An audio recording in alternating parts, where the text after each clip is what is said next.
This room is for me, so the ugly maid of a wife can use the attic. Why do I have to be told something like this? After all, I'm the one who built this house. The mother-in-law who barged into the new house I built under my name forced us to live together. No, that's a bit, huh?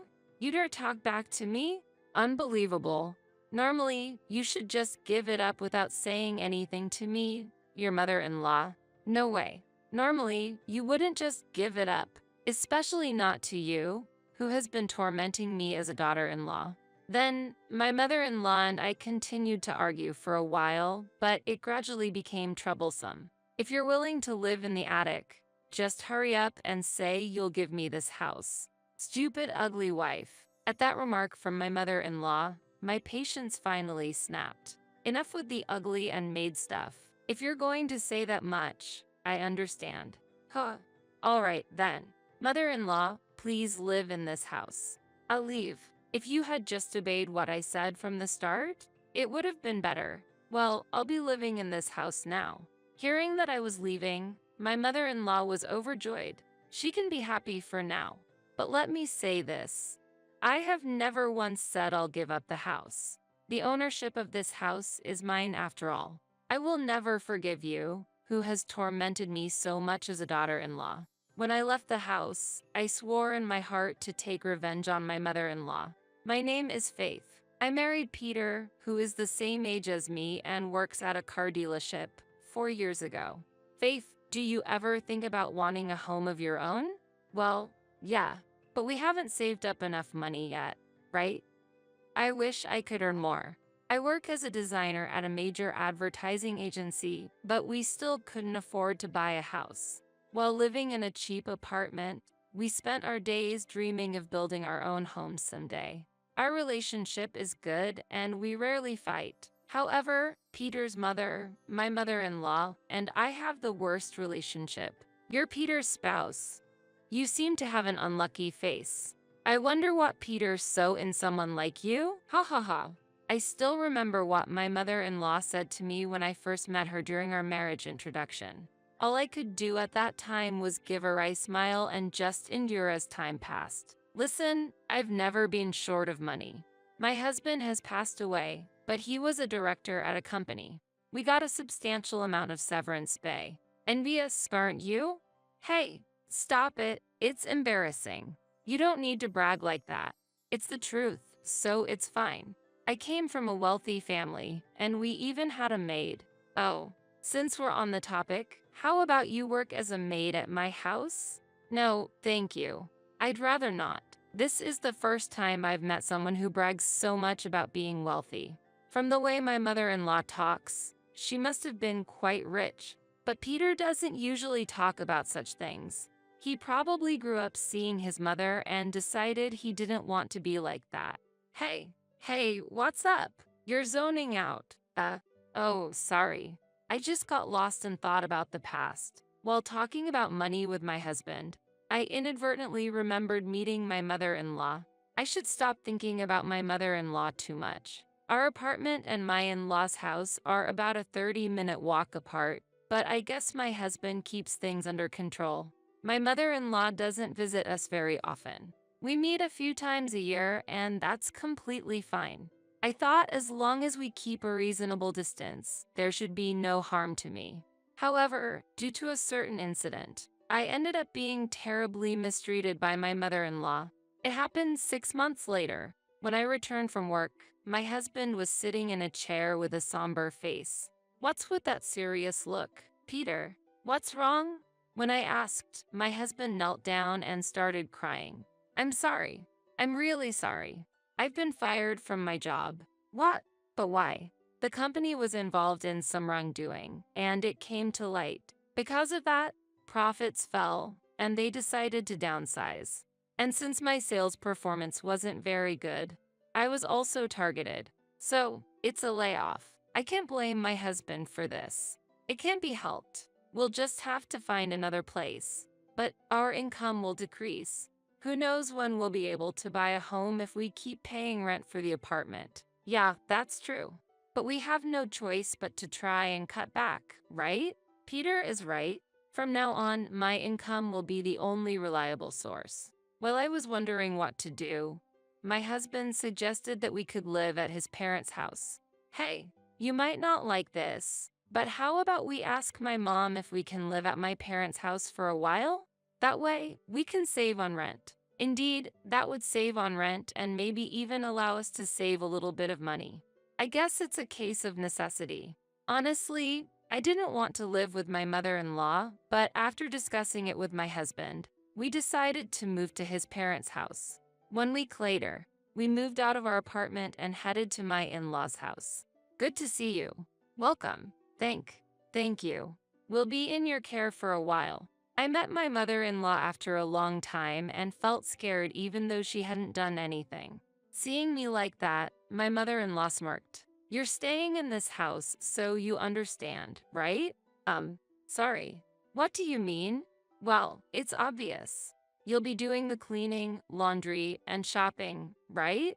Of course. It's only natural. You'll do at least that much, right? Now, you can use any room you like, but please start with cleaning the living room. With that, my mother-in-law left for her room. Well, if I'm staying here, I'll do what I can. I almost let out my inner thoughts, but I managed to hold back. I work too, and surely my mother-in-law must understand that. I thought that would be enough, but I was naive. The very next day, the severe harassment from my mother-in-law began. Aren't you coming back from work too late? Look, the laundry is piling up, and please clean the bathroom today. Also, hurry up and make dinner. I'm so hungry I could die. If she's going to say that much, it wouldn't hurt her to do some of it herself. But I don't have the courage to say such things to my mother-in-law. It would be troublesome if I upset her and she kicked me out. I'm sorry. I'll do it right away. Maybe it was wrong to obediently follow her at that moment. From that day on, the harassment from my mother-in-law escalated day by day. Bring me some tea. I'm tired. Give me a massage. Every day after work, I was overworked by my mother-in-law and I had no time to rest. I wanted to leave this place as soon as possible. I wished for that, but it seemed my husband hadn't found a job yet, so we couldn't leave his parents' house yet. Mother-in-law, I'm sorry, but I come home late because of work. If possible, could you help with the household chores during the day? Huh? Why do I have to do it? If you're going to say such things, you might as well quit your job. She told me to quit my job. It's not so easy to just be told that. That night, before going to bed, I told my husband what his mother had said. Today, your mother told me if I can't manage the housework, I should quit my job. Could you maybe ask her to help a little with the chores? It's hard to say, but isn't it okay if you just quit your job? What are you saying? You haven't found a job yet, and if I quit, we really couldn't live, could we? It'll be okay. We'll make it somehow. My husband said it would be okay as if it was someone else's problem. But there was no sign that he was actually looking for a job. Even if I come home early, he's just lounging on the sofa, and on weekends, he's just drinking beer from morning. From that time, I started to think that I couldn't rely on my husband. Of course, he hasn't told his mother anything. 3 months have passed since then, and the harassment from my mother-in-law continued as usual. At that rate, my mind and body would really break. With that thought, I decided to forcefully buy a new house. When I told my husband about buying a new house, he replied indifferently, That's fine, isn't it?" I immediately took my husband to a real estate agent. If we were to build a new house from scratch, we would have to live with my mother-in-law for at least another 6 months. I couldn't wait that long. I chose a newly built home and signed the contract that day. Finally, I would be free from my mother-in-law's harassment. But my plans crumbled easily. 2 weeks later, it was the first weekend since we moved into the new house. It's been hectic with work and moving in, so I thought I might organize some boxes today. Just as I was thinking this, the doorbell rang.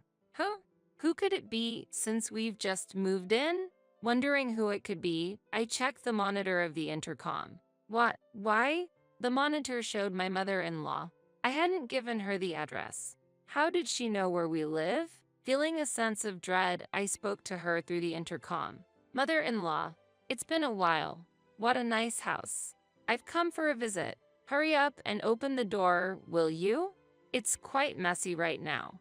If you're here to visit, maybe another time would be better. Just open it quickly. Hearing my mother-in-law shout, I inadvertently obeyed her. It reminded me of the times when I was dominated by her at my in-laws' house. When I opened the front door, my mother-in-law ignored me and marched straight into the house. The smell of a new house. It's nice, isn't it? What brings you here today? My mother-in-law ignored my question and began walking around the new house, inspecting every corner as if appraising it. After a while, she started to say, "Which room is yours?" It's the room right up the stairs. You have quite good taste, don't you? I thought that room was nice too. What would that mean? I couldn't understand the meaning behind my mother-in-law's words ever since she arrived. Mother-in-law, I'll ask again. What is the reason for your visit today? It's obvious, isn't it? I came to check on it because I'm moving in here. What? An involuntary, pathetic sound escaped me. Living here? I haven't heard anything about that. I've decided I will live in your room. It's wasted on an ugly maid of a wife like you. No, wait a minute. That's so sudden. What? Do you have a complaint? Then, I guess you have no choice but to use the attic. That should settle it, right? No, that was not what I meant. After all, I bought this house. However, my mother-in-law didn't know this and seemed to believe her son bought it. Peter earned the money to buy this house, didn't he? Then, it's only natural that I live here, isn't it? Besides, your mother-in-law is asking you to give up the room. Isn't it just common sense for you, the daughter-in-law, to obediently hand it over? Like hell, that's common sense. The one lacking common sense is her. It's unthinkable to just show up and start living together. The arguments with my mother-in-law continued, but she showed no signs of giving up. Gradually, I grew exhausted and it became a nuisance to even deal with her. If you're okay with the attic, then say so. Hurry up and give me this house. Stupid, ugly wife. Her words finally broke my patience. Enough with the ugly and maid talk. If that's how it's going to be, I understand. I understand. Then, mother-in-law, please live in this house. I will be leaving. You should have just obeyed me from the start, lol. Well, I'll be living in this house now, lol. My mother-in-law was overjoyed to hear that I was leaving. She could be happy for a while, but let me make it clear, I have never once said I would give up the house. The ownership of this house is mine. I will never forgive you, who have relentlessly tormented me as your daughter-in-law. At that moment, I swore to get my revenge on my mother-in-law. I decided to leave the newly built house that very day. I had just bought and moved into a new home, and I never expected to end up in such a situation. Hey, Faith, what are you doing? You're packing up. I'm leaving this house. While I was packing up my room, Peter came in and spoke to me. Seeing his carefree expression made me even more furious. After all, it's because he didn't seriously look for a job that I had to endure being overworked by my mother-in-law at her house for so long. What? You're leaving? What's going on all of a sudden? We just bought the house. I'm fed up with both you and your mother. Your mother treats me like a maid, and that's why I forcibly bought this house. But then she comes over saying nonsensical things like I should live in the attic. That should be fine, right? We're family. Hearing my husband's words made something snap inside me. It should be fine because we're family? Don't be ridiculous. For the first time, I raised my voice in anger at my husband. Don't mess with me. I felt sorry for you when you were laid off. But how long are you planning to keep being a NEET? You don't even seem to be looking for a job, and all you do is laze around every day. If you had so much free time, you could have taken care of your mother instead of me. I can't take this anymore. I'm going to divorce you. Divorce. Wait, please. I really was looking for a job. Then why has it taken so long? Working full-time isn't the only kind of job. I could have tolerated it if you at least tried to find a part-time job, but you didn't even do that. The conditions were bad. The pay was low. Making excuses to not work is just being spoiled. If he really felt sorry about having no income, he could at least get a part-time job. In the end, it seems like he only thought of me as nothing more than an ATM. I expected him to say something back, but he remained silent. So your silence means you agree with the divorce, right? Oh, okay. If you want to get divorced that much, let's get a divorce. What a pathetic man. If he had any pride, he'd rush out right now and look for any job, even a part-time one. Well, it's pointless to say anything more now. I had always kept a divorce form just in case, and I handed it to my husband then. Here, sign here right now. I'll leave once I get your signature. His hands seemed to tremble as he signed the divorce form with shaky handwriting. There, I've signed it. I received the divorce form from my husband and checked that he had signed it properly. Good. You've signed it properly. I'll file this at the courthouse. Also, I won't ask for alimony. I don't ever want to deal with you again in my life. With those words, I left the new house. I went straight to the courthouse and submitted the divorce form. Now I am a complete stranger to both my husband and my mother-in-law. Now that we are no longer related by family, I won't show any mercy to those two. I'll make sure they thoroughly fall into hell. After leaving the city hall, I headed to the real estate agency. Entering the office, I immediately said to the clerk, I want to sell my house. The clerk, surprised by my sudden approach, attended to me. Do you have the registry book? Yes, here it is. I'll take a look. As the clerk opened the registry book, he froze. What's wrong? Is there a reason it can't be sold? What's the matter? Well, forgive me for saying this, but you've just bought this house recently, right? It hasn't even been half a year since it was built. Yes, I no longer need it. I don't need a house where those people live. Rather than having it misused, I'd rather someone else live in it. When I explained this to the clerk, he seemed to understand my situation and immediately began a process for selling. With this, the contract is complete. We'll contact you once we find a buyer. Understood. Thank you very much. After leaving the real estate office, I decided to go back to my parents' house. My parents were quite surprised by my sudden return, but when I explained the situation and told them about the divorce, they were even more upset than I was. They've hurt you so much. I'll never forgive them. I'll make them pay. Stop it, Dad. Besides, I don't want to be involved with them anymore, so can you just stay calm? It was hard to calm my father down, but he eventually regained his composure. For the time being, I decided to stay at my parents' house. 2 weeks later. By now, those two probably don't even know I've sold the house and are carelessly enjoying their days. While I was drinking coffee in the living room and thinking, the phone rang. Here it comes. Hello. Has it been decided? Yes, we've found a buyer. However, the buyer doesn't like the fence and has requested that it be demolished before they move in. Oh, is that all? They could have done that without asking me. That's totally fine. They can do whatever they like. Besides, I no longer have any right to object. Well, your ex-husband and his mother are still living there. That's fine. Originally, when the house was sold, they were supposed to move out. But thanks to the kindness of the clerk, they were allowed to stay until a buyer was found, right? How about this? Please let me know the day of the demolition. I'll be there to oversee it. I was told that the demolition of the fence at the house would take place next Saturday. After hanging up the phone, I couldn't stop laughing. I could picture those two panicking. The time for revenge has finally come. I eagerly awaited that day. And then the day of the demolition arrived. The demolition of the fence was scheduled to start at 8 a.m. I was so excited that I couldn't sleep much the previous night, and I arrived an hour before the construction was to start. I couldn't wait for it to begin. When I checked the time, it was 7:50 a.m. One by one, the workers gathered, and I could see the real estate agent among them. He seemed to have noticed me and approached with a smile. Thank you for coming out here today. No problem.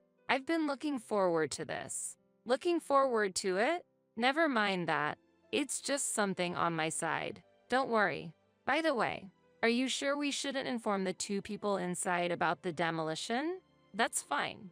It actually works out better this way. Please, go ahead and start. I called out to the workers as if I were a site supervisor. Perhaps moved by that, the workers began to activate the heavy machinery and started demolishing the fence. What is going on? What are you doing? Stop it right now. Predictably, the noise was too much. My mother-in-law came rushing out of the house in a panic. My ex-husband was right behind her. Oh, mother-in-law, long time no see. Have you been well? Faith, you. Stop them right now. What? Sorry, what did you say? It's a bit noisy around here. I can hardly hear you. Of course, I could hear my mother-in-law's voice. I asked her again deliberately, and she turned red with anger. I get it. This is your doing. You think you're getting back at me for kicking you out, doing something so selfish. I'll call the police. She's welcome to call the police if she wants. But then, the only ones getting arrested would be them. I told my mother-in-law confidently, if you call the police, aren't you the ones who will get arrested? What? What are you talking about? That doesn't make any sense. As we argued, the demolition continued smoothly. It seemed they had managed to demolish the fence roughly. Noticing this, my mother-in-law became even more enraged. My house. I will never forgive you. I think I've had enough now. I was getting tired of my mother-in-law's reactions. I decided it was time to tell her the real truth. Well, there's a reason things ended up this way. It's noisy outside with the demolition. Shall we talk inside the house? Reluctantly, my mother-in-law invited me inside. So, what's the reason? Don't make excuses, or I really will call the police. That's what I've been saying. You can call them if you want. It's you who will get arrested. Let's put that aside for now. Can you explain why this is happening? My ex-husband stepped in. Fine, I'll explain slowly. Listen, this house was originally bought by me. What? What are you saying? Peter bought it, right? No, what Faith is saying is correct. I didn't buy it. What? Wait a minute. So, that means, yes, I bought this house. So, mother-in-law, you understand now, right? Who owns this house? You mean, you? It seemed that my mother-in-law finally understood the truth. Correct. I no longer own it, though. Do you understand what that means? This house has already been sold. No, that can't be. This feels good. To hear such a pathetic voice from my mother-in-law, who tormented me so much. But there was no need to go this far. No, you're one to talk. I almost retorted. Struggling to hold back laughter, I glared at my mother-in-law and delivered a sarcastic remark. How does it feel to be retaliated against by the ugly maid of a daughter-in-law you've been exploiting all this time? I feel fantastic. Now, you can't live in this house anymore. Too bad. That's why I told you. If you call the police, you're the ones who will get arrested. It would be trespassing. Hey, you didn't have to go that far. Still taking your mother's side at this point? You really are incredibly stupid. Rather than that, you better start looking for a place to live quickly. You'll be forced to leave in less than a month due to the cleaning of the interiors. It seems neither my ex-husband nor my mother-in-law had the energy left to retort. I left the house with a clear expression, leaving the two behind. Wow, it's pretty cleaned up here. Yes, I think we'll call it a day with this much for today. By the way, what were you discussing inside? I was just telling those two to pack up their things and leave quickly. Now that a buyer has been found, we can't afford any trouble. If they refuse to leave, feel free to call the police without any hesitation. Well then, I'll be off. I said goodbye to the clerk and returned to my parents' house. The expressions on those two's faces were truly priceless, especially the look of despair on my mother-in-law's face. Selling the house was worth it just for that. Serve you right. While soaking in the bath at my parents' house, I raised my clenched fist triumphantly towards the sky. 2 weeks later, a message from my ex-husband arrived on my cell phone. It's been a while. I moved into a cheap apartment right after that, so you don't have to worry about that house anymore. Also, I've started to reflect and got a job at an auto factory as a contract worker. I regret not taking action sooner. Regretting won't bring you back. Since you left, Mom has started to take it out on me, and I've realized how tough it was. I now understand the struggles you went through. Take care. As they say, it's no use crying over spilt milk. He finally understands something that can't be helped now. Those fools, mother and son, might as well enjoy living together. I deleted the message without replying and blocked my ex-husband's contact. I don't want any more disturbances from him going forward. For a while, I plan to enjoy being single, living stress-free, and doing what I love.